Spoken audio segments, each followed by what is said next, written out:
All right. Welcome, everybody, to the magical world of 3D printing, where imagination can literally become reality. My name is Likeable, and I am honored to be here today to talk to you about 3D printing. I've been 3D printing for about three years now, and I want to share a little introductory on resin 3D printing with you all. This presentation is for people who haven't really gotten into resin 3D printing, but are interested in what it is and like what it entitles. Yeah, so I hope you all enjoy.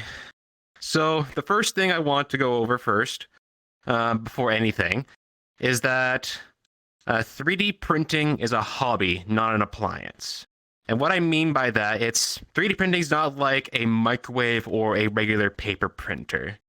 Microwaves and paper printers are designed in particular to be as easy to use as possible and have as little input from the user as possible. Everything is usually automated and it's just extremely easy to use. Like all you have to do is like push one button and then it works. For example, like I'm pretty sure most of you out there have gotten manuals with both of these things, but I'm pretty sure you haven't opened them because they're just that easy to use. Unfortunately, 3D printers do not have this ease of use. 3D printers are also not Star Trek replicators. As much as I would personally love this, we do not have this yet.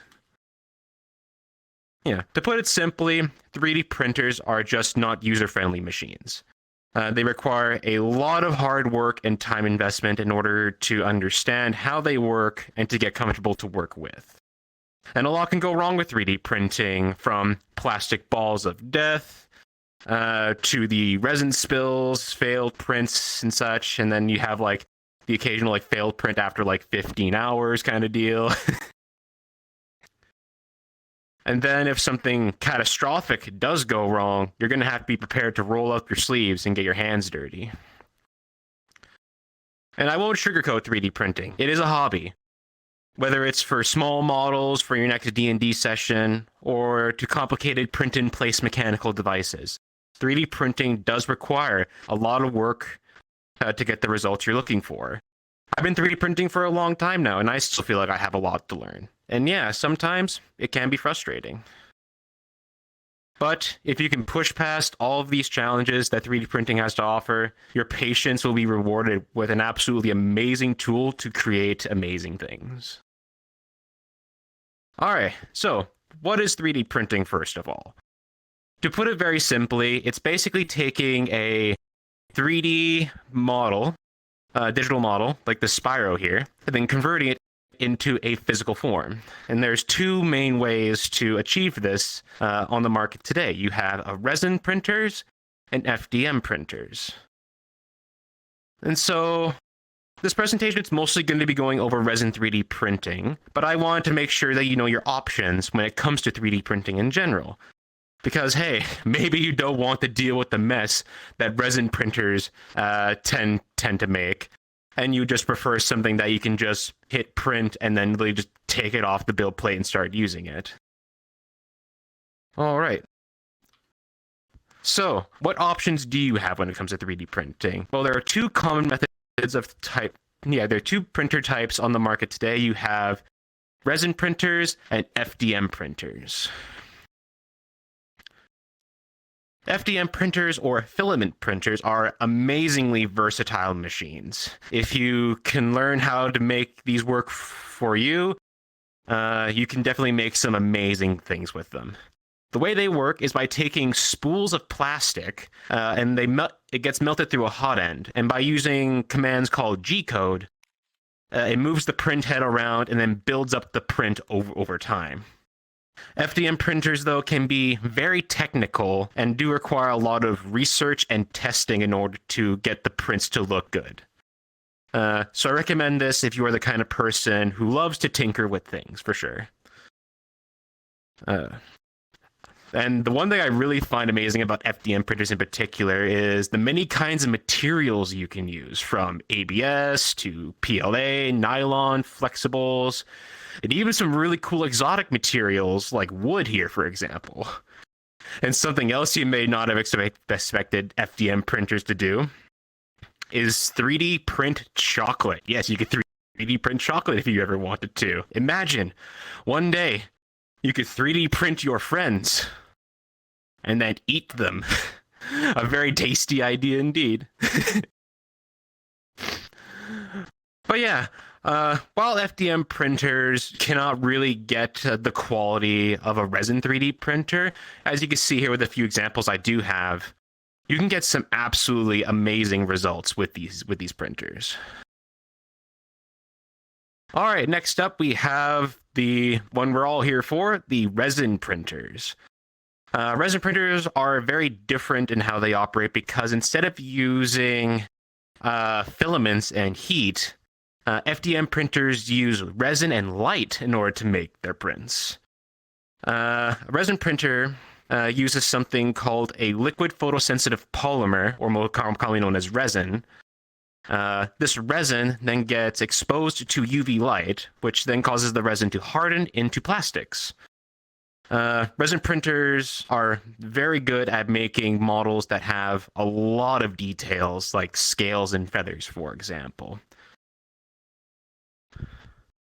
You can see here, these are some models that I have personally printed. You can see the quality of the prints that you can get from a resin printer are absolutely insane. The fact that you can print something like this at home at this quality makes it well worth the cost if you're into miniature games, D&D, or even sculpture painting. On top of that, most of these models here that you see came pre-supported and such, so most of the time you just have to put them in your slicer, in your software, and then just hit print. And it's that simple usually. Yeah. And both of these printers offer their own rewards and challenges and such, but whatever printer you do choose, with a bit of time and patience, I believe anyone here can create amazing 3D prints. All right. Now time to get into the meat of things. Resin 3D printing is personally my favorite type of 3D printing. Not only does it give amazing results, but there is such a large and amazing community around it now that it makes it easier than ever to get into. From pre-supported models on My Mini Factory to affordable Patreon subscriptions for like getting hundreds of models. Now is the best time ever to get into 3D printing. But I will say that resin printing does have a lot, it's a lot more involved than an FDM printing process, and does require a lot more steps to go from the final product, or sorry, from the digital file to the final product.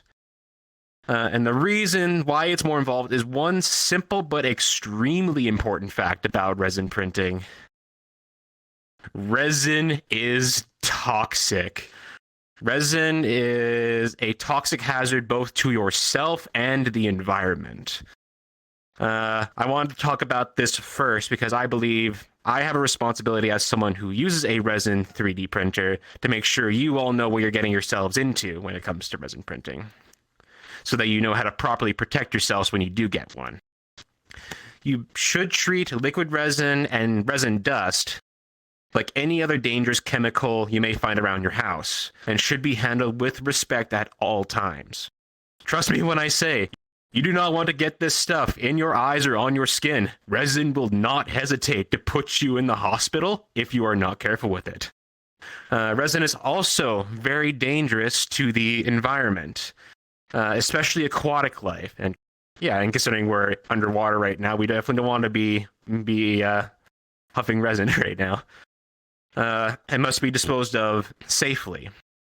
I will explain how to safely dispose of resin later in the presentation, but please keep in mind throughout this presentation that yes, resin is very toxic.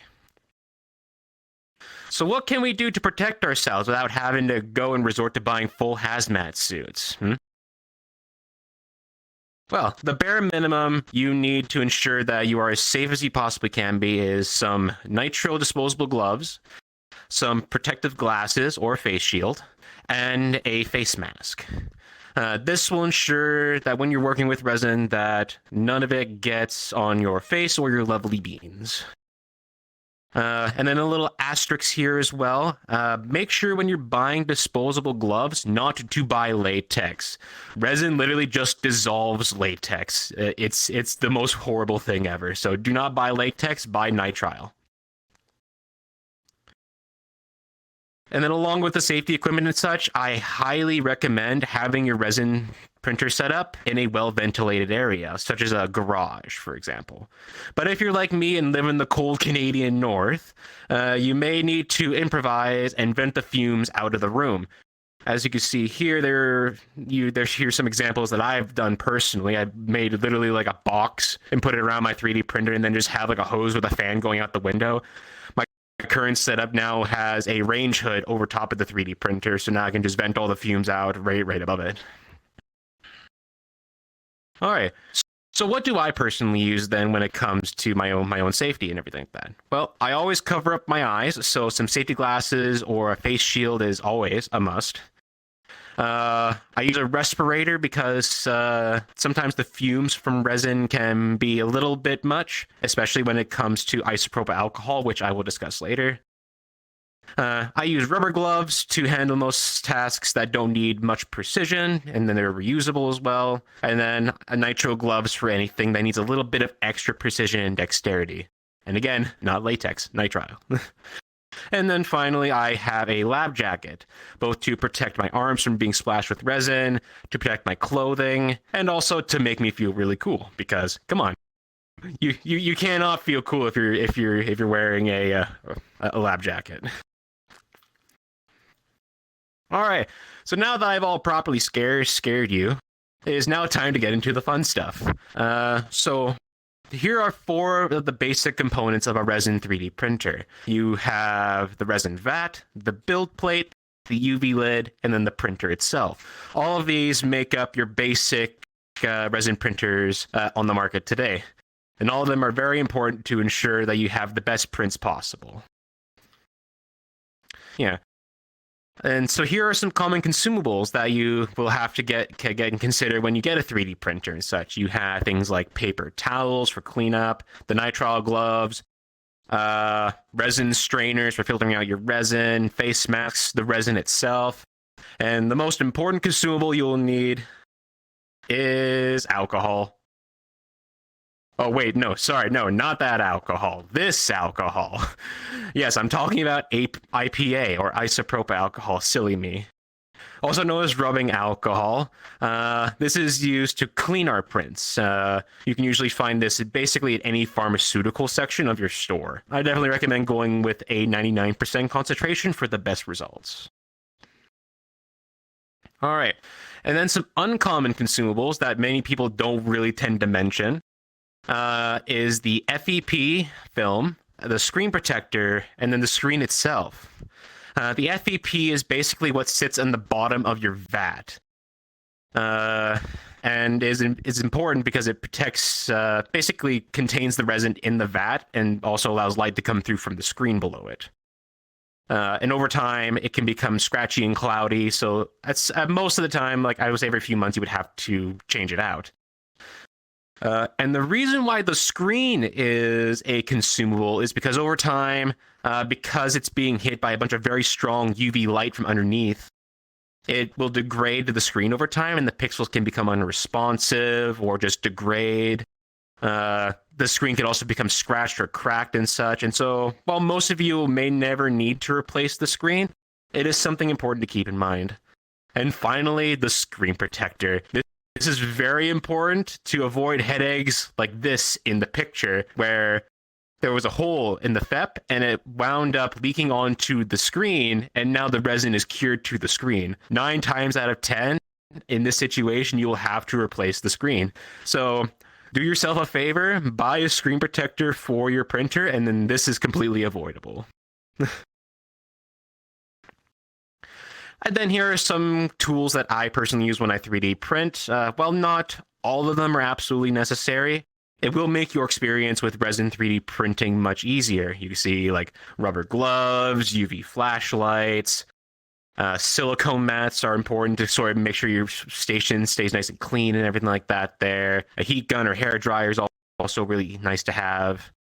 Flush cutters and everything like that there. All right. Oh, oops. All right. So how do we get from this weird liquid in the vat to a solid model? So the way it... Oh, God. Come on. All right, so the way resin 3D printing works is called MSLA printing. And how that works is you basically have a screen that masks out the parts that want to be exposed. As you can see here, the masks are working, and you see the UV lamps underneath. And what happens is the build plate lowers down into the vat and stops just a little bit away from the screen. The light then cures that layer onto the build plate or onto the next layer. The plate then goes up, allowing resin to go underneath, and then this process basically repeats up and down, up and down, up and down, until you get to number 4 here, which is the full 3D model. It's a very simple process, and it allows basically to cure layers extremely quickly with high accuracy. This process also allows for mass printing. As you can see here, I have a plate of 1 cobalt that takes 1 hour, but then I also have a plate of 40 cobalts that takes also 1 hour. Why is this? Because the entire layer in a resin printer is cured all at once.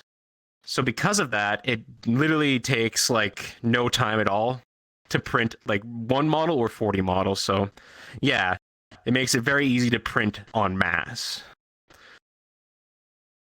And because all the layers are printed all at the same time, the only thing that affects the time of your prints is the Z height, or the overall height of your print. Here are 2 practical examples. Here you have a plate of cobalts taking 2 hours, and then you have a plate with a fairy dragon on here that took 8 hours. Because each layer is all done at the same time, it doesn't matter how tall your print is or how little is being exposed at once. It still has the same cure time on each layer. So yeah, so consider when you're building up your plate and such, how tall your prints are, and maybe move things around or print things in different orders. All right, so now we're going to get into the fun topic of resin supports. And for this example, I'm going to be using Blythe from Elden Ring here to showcase how I do supports. So this is probably the most important thing you'll have to learn when 3D printing is how to do supports. But what software do we use? Well, we have a little group of software called slicers. Slicers is what allows us to interact with the 3D models in order to prepare them for 3D printing. These softwares allow us to hollow prints, reorientate prints, support them, and then slice them so that the 3D printer actually understands how to actually print them. And then here's like 2 slicers that are most commonly used in the community. Lychee Slicer is what I personally use. It is a very reliable and stable software that has a very big community around it. They even have a Discord community, and they have been extremely helpful for any problems I have had with resin printing. And then you have Chitubox, which is the next best one here. While I have personally had issues with it before, it is a very good alternative to Lychee Slicer. It has a lot of really cool features on the premium version, but I will warn you that Chitubox has a reputation for being extremely unstable, so make sure to save often if you do choose Chitubox. And then you may have noticed as well, like when you do get your machines like Anycubic or Nova 3D, that they come with their own slicers. I do not recommend using manufacturer slicers because they tend to be very clunky and slow and not as feature-rich as these 2 here. Alrighty now. So as you can see here, we have some lovely beans, but they are currently just floating in space right now, and we need to connect them to the build plate to ensure that our print is successful. But the way we do that is with supports.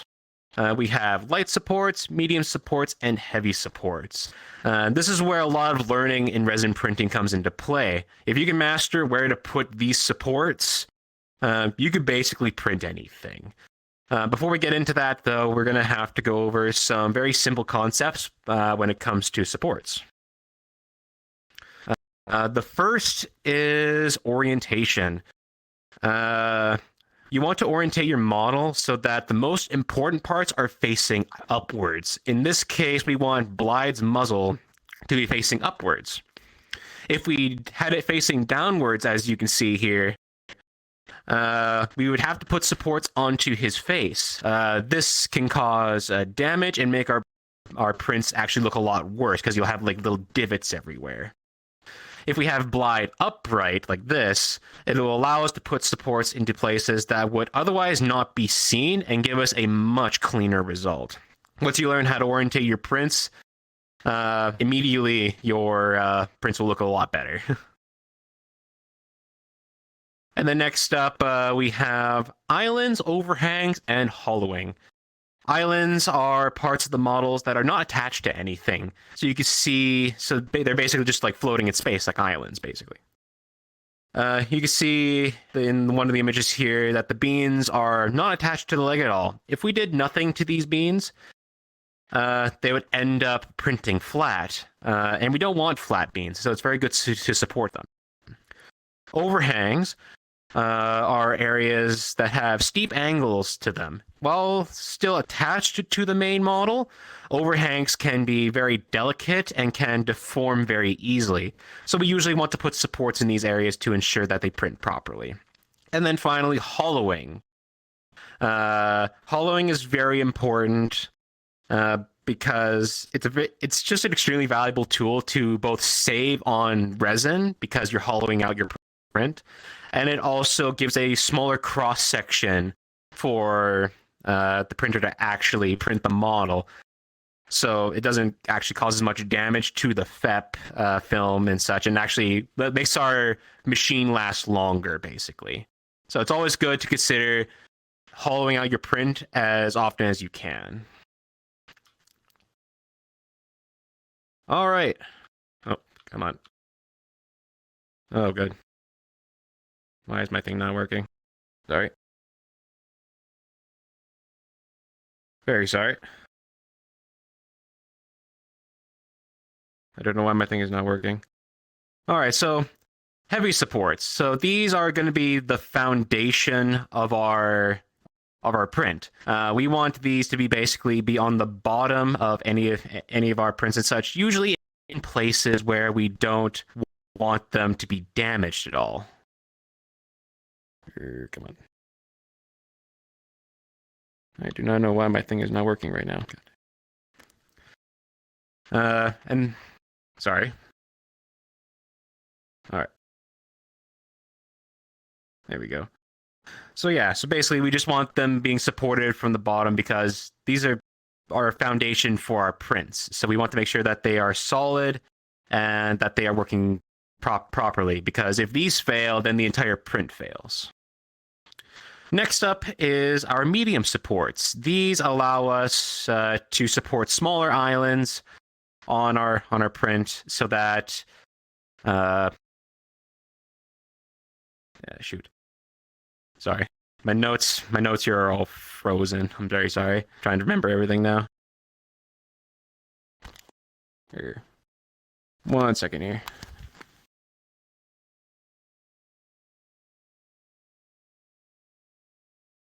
There we go. I do not know why it's all frozen at the moment. I'm very sorry.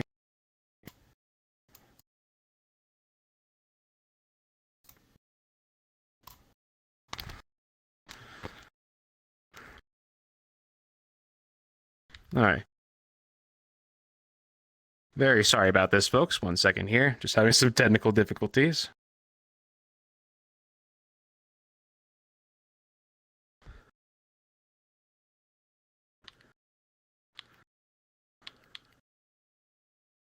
Oh, and my OVR crashed. Okay. All right. I guess I'm going to have to ad-lib this for the rest of it. Very sorry, folks.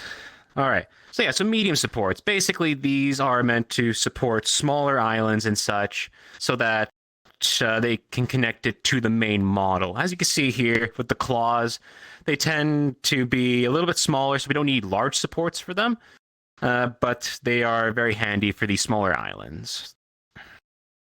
And then you have light supports. These are very important little supports because they are meant to support very tiny areas of your print, and then they also cause as little damage as possible. You can see here on the tongue that I have a medium support in the middle and a bunch of smaller supports on the outside. Not only will this allow it to print properly, but it will also allow it to do as little damage as possible to the actual print. All right, and now we got the resin exposure settings. So we got it all supported now, but now we need to set up our exposure settings. So there's two, well, I can't go over everything here today. I'll go over the two most important ones, which is the burn-in or bottom layers, and then the normal layers. Burn-in layers are extremely important because these are the layers that are actually attached to the build plate itself, and allows us to stick the print to the build plate.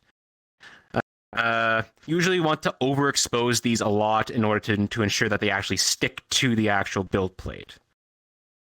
Usually, as a rule of thumb for me at least, I usually do 6 bottom layers at around 10 times the normal layer exposure. And then normal layers are the most important ones to kind of get right. These are basically 99% of the rest of your print. And we want to make sure that they're not under or overexposed. But how do we do that exactly? How do we ensure that that things are like correct? Well, the community has come up with these lovely things called resin exposure tests. Well, I can't go over the small details of what each one of these means today. They are basically all meant to help you sort of analyze your resin and make sure that your resin is rather not overexposed or underexposed. The two I find I use the most are the Amber Labs Town calibration and then the cones of calibration. Both of these are amazing if you wish to do like any kind of like miniature printing with them. All right, so you got your print supported, you got your resin dialed in, you put it in, you hit print, and bam, there it is. You're now halfway done. Yeah, your print's all done, and yeah, it's on the build plate and such, and you're about halfway done now. So now we're going to get into the important topic of cleaning and curing. Because our prints are still kind of covered in a bunch of resin and such, they're still a bit dangerous to handle. So during this process, we want to make sure we have our equipment on and everything like that there still to ensure that we don't get anything on us. All right, so washing. So why do we use IPA in particular to wash our prints? The first and foremost thing is that it is very cost effective to get IPA. Usually you can purchase this at any kind of pharmacy store or on Amazon, and it's usually very cheap. Like this bottle here of 4 liters cost me like $40. It's very cheap to get. It's easy to use. Like it's alcohol. It's pretty easy to use. It's very effective at cleaning our prints because it's a powerful degreaser. And it's safe to use in comparison to most other harsh chemicals that are out there. All right, so after washing our prints and such, oh yeah, I guess one more thing too is this little bucket thing over here. That's my wash bucket. Usually I tend to put prints in the wash bucket for roughly around like 10 minutes usually, depending on how much is in there. And that usually gets us some nice clean results. As you can see here, our prints are now clean, but do not take any of that safety equipment off yet though, especially eye protection. We don't want to cure these yet because we have to remove the supports first. And we want to keep our eye protection on because these supports can be very brittle and they can fly off in different directions. I've had instances where like parts fly off and like hit me in the face and such. And luckily I was wearing a face shield, so I didn't get pieces of plastic in my eyes or anything like that there. So while resin support removal can be very annoying and such, there are ways to make it a lot easier. We just have to simply add heat. This can be done in 2 ways. You can rather have like a bucket of hot water ready at any time and such. Or you can use a heat gun or a hair dryer and such. The reason why we want to use heat is because the little tiny contacts all over the print and such, since they are so small, just a little bit of heat will melt them just enough that they just kind of peel away from the print. This also results in the fact that like you won't get as much damage to your print as well, because the supports are melted. It won't result in a lot of damage because you're trying to yank it off as hard as you can or whatever. And sometimes I've had instances where like the small little sword or whatever just kind of snaps off the hand, and it's like, ah, crap, I got to reprint that now. All right, and now we have the final cure. So this can be done in two different ways. You can rather use a UV curing station, or you could just simply put it outside. So for UV curing stations and such, you can see I have two different examples here. I have literally just an aluminum bucket with some UV lights in it. This is really good for like whenever I have like anything like larger that can't really fit into my cure station. And then you have like my cure station up there. That is basically like good for anything else. The advantage that these have here is you can set up timers and are usually very reliable on how easy it is to like just like cure the prints without having to over cure them. And then a little warning, if you do leave your prints outside, be sure to keep an eye on them, because sunlight, while it isn't excellent at curing the resin prints, it can discolor them and will turn your prints yellow if you are not careful. All right, so now your prints are all cured, you glue it all together, you put a base coat on it, and you have your final product. And as you can see here and such, like resin 3D printing is absolutely amazing when it comes to the quality of the prints that you can get with it. You can see all the super fine details in Blythe's face here and in the sword. It is an amazing machine. And then a special thank you to Just Gruff here for making this absolutely amazing model. All right, so now we're going to go ahead into a little bit of cleanup now, because now we have these like loose supports everywhere. There's like resin everywhere and everything like that there. And so what we want to do is we don't want to throw these out right away, because remember, resin is toxic. So what we want to do first is ensure that all the supports that came off our print are cured. Once they are cured, they can just be tossed away as regular plastic waste. So like a little bit of time in the sunshine or in your cure chamber, and then you can just toss it out in the trash. Liquid resin in your vat, you can keep it in your vat and such, but I do recommend not leaving it in there for more than a few days. And when you do put it back in your bottle, make sure, like in the picture here, using one of your micro strainers to ensure that there's no large particles in the resin when you're pouring it back into the bottle. This ensures that like large particles don't build up over time in your resin, which can cause holes to like form in your FEP. And then finally, if you do end up like with a bunch of empty resin bottles and such, because like you'll be doing a lot of 3D printing and such, I recommend trying to cure the resin inside the bottle itself, so that way you can toss it out safely. Trust me, your garbage man will thank you. All right. So now, you're interested in getting a 3D printer now and such, but there's so many selections of 3D printers nowadays. So like, what should you get? Well, my personal recommendations for resin 3D printing is rather going with an Anycubic or an Elegoo. Both of these printers have a bunch of amazing community support around them and such, and you will not hesitate whatsoever to find troubleshooting guides, tutorials, YouTube videos on them and such. You will not have any trouble with these particular brands of printers. And next up is resin itself. So like there are many different kinds of resin brands on the market today. And like all of them are like different from each other.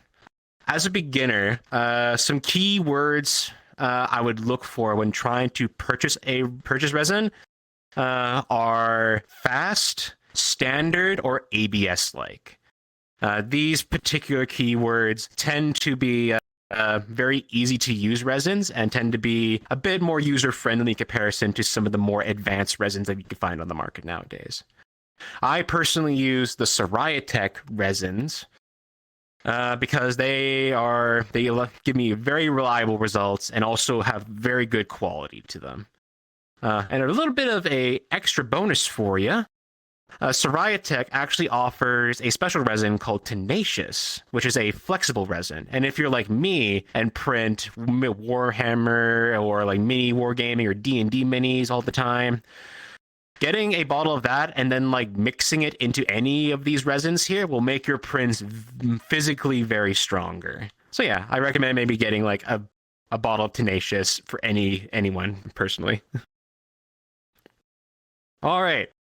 So we're getting into the final bit here. So some 3D printing resources for you if you wish to like continue on your resin printing journey and like want to know a little bit more about how all the processes work. This one website right here is what I personally recommend to anyone. AmberLabs.com/blog has probably the most amazing set of like beginner guide tutorials and just information on resin printing that I've ever seen. So if you wish to continue on like doing research on this here, definitely check out amberlabs.com/blog. And then finally, we got so now you got a resin printer, but where'd you find the Blide model, Likeable? Where do I find all these models? Well, here you go. You have very popular sites like My Mini Factory, Thingiverse, Printables, Cults. These are really good places to find basically any model you want to find. You have sites like Patreon and Gumroad. These are really good spots to go find models to support individual creators and such. And then finally, you have a numerous amount of premium subscription services like Loot Studios here, which you pay a monthly subscription for, and you just get like dozens upon dozens of like premium models every single day. And then with most of these services as well, any premium models you usually tend to buy now come pre-supported, which is very important because it saves you a lot of time and having to support the prints yourself. So you can just literally just plop it in your slicer and then hit print. It's usually that simple nowadays. And then finally, we have Yegi, which is simply like the Google search of 3D models. So if you're ever trying to like find something, but it's just like, God, I can't find it on any of these, go to Yegi, and usually just it's basically the Google of finding a model. All right, well, that is everything from me today. Other than a little hiccup there, but thank you so much, everybody, for joining me in there. And yeah, happy printing. And I am now willing to take a few questions if anyone has it.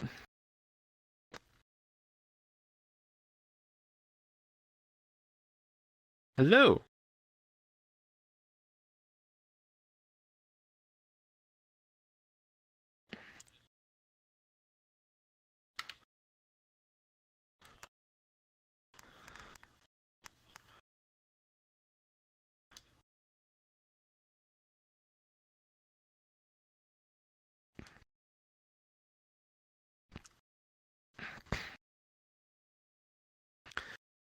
So supports that you can't use or resin that you can reuse. Unfortunately, like once resin is cured, it's usually just waste after that and such.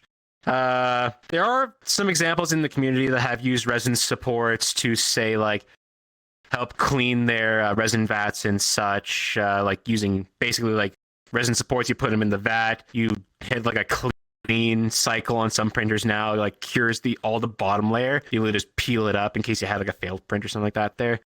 But most of the time, once resin is cured and such, there's not really a way to reuse it.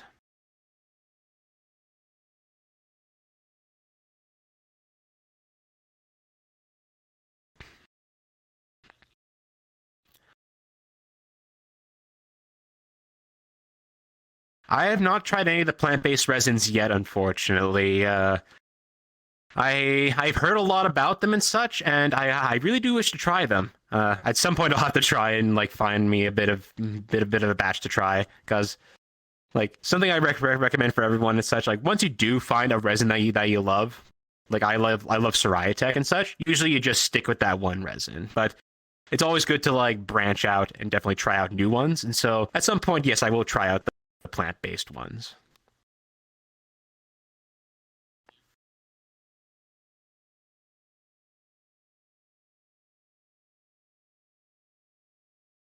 Upgradable.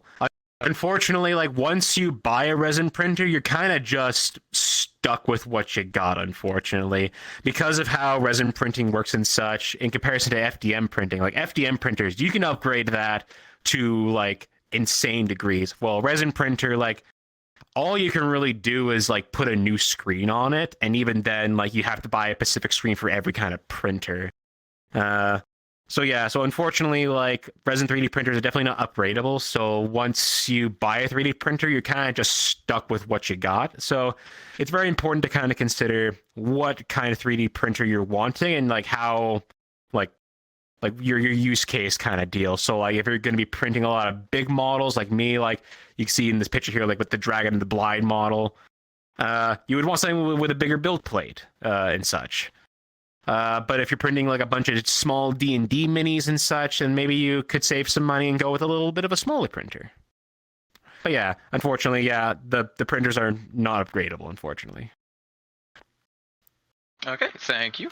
I've got a question from, I think, Erdemon. How much space does an average setup need? Is it possible to fit everything in a corner of a study, or is it better to dedicate a whole room for the printer and materials and tools? I guess it just depends on how far you wish to go with it. Myself, like I have it in my office, like right over in the corner over here. My average size of my workspace is literally just like a wall in my office. So I have like a workbench that I have my resin printer on and such, a big like silicone mat and such. So everything I do is on the bench. And then I have a cure station and my like cleaning station off to the side.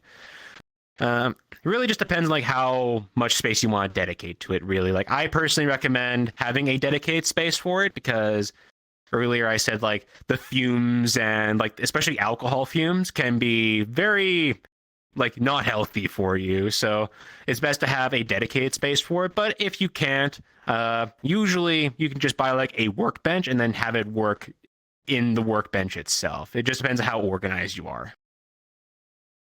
Okay, gotcha. I've got a question because I think a lot of people are going to want to know this, chocolate related. I think this is GamePlayer01 asks us, please tell us, where can we get the chocolate filament / resin? So it was a funny thing and such. Chocolate printing is unfortunately a very specialized kind of industry and does require a very specialized printers and such. So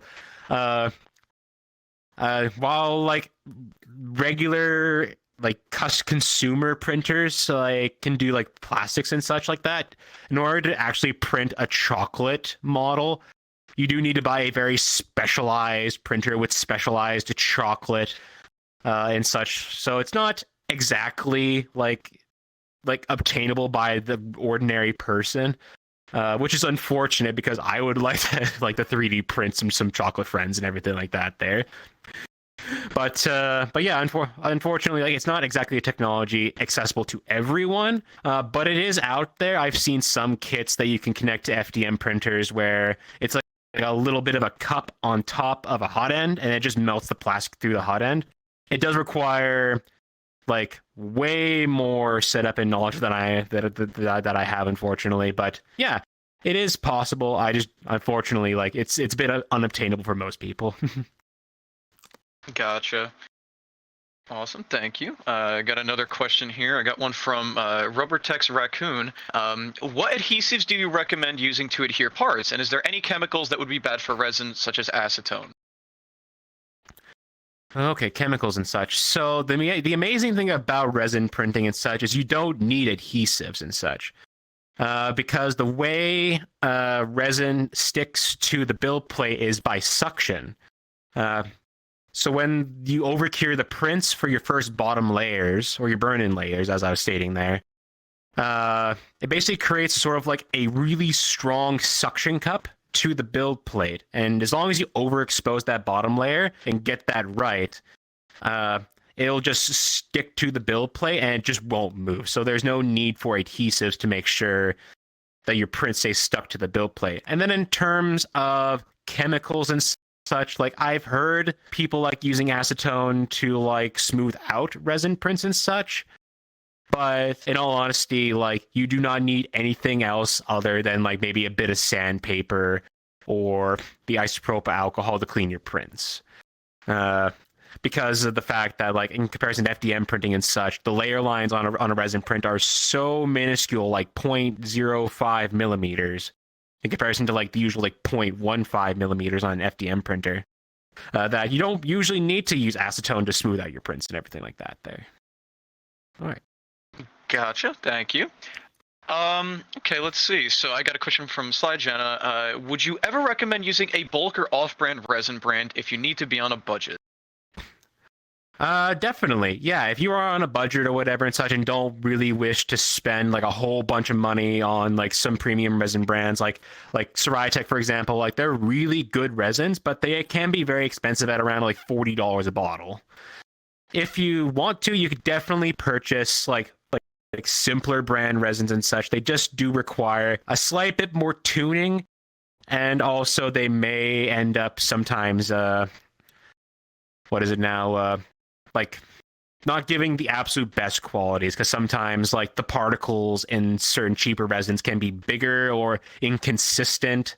So just keep that in mind and such, that like usually you get what you pay for when it comes to resin and such. So yeah, just keep that in mind. Yep, absolutely. Thank you. I got a question here from Techno.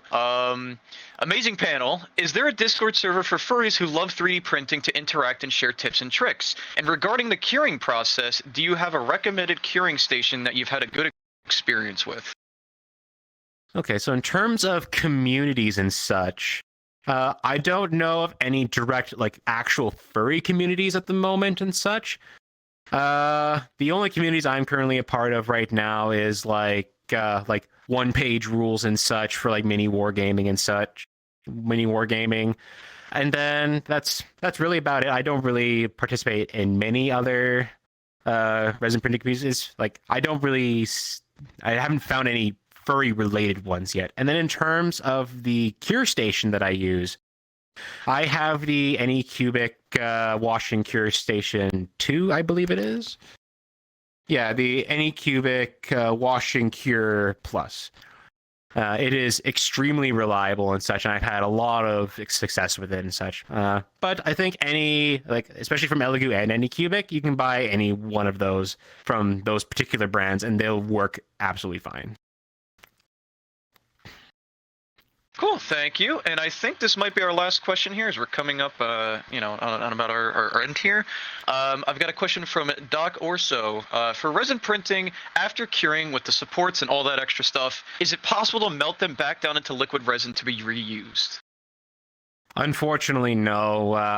In comparison to FDM printing and such, resin once it's exposed, it's a chemical process. In comparison to FDM, which is like literally just melting existing plastics. So once a resin is cured, it is unfortunately waste. Gotcha. Thank you. And with that, I think that's all the time we have for questions, unfortunately. So. Yeah, that's perfectly fine. Yeah, thank you everyone for joining us today, and I hope you all have a wonderful Furality. And yeah, I hope to see you all around in the con.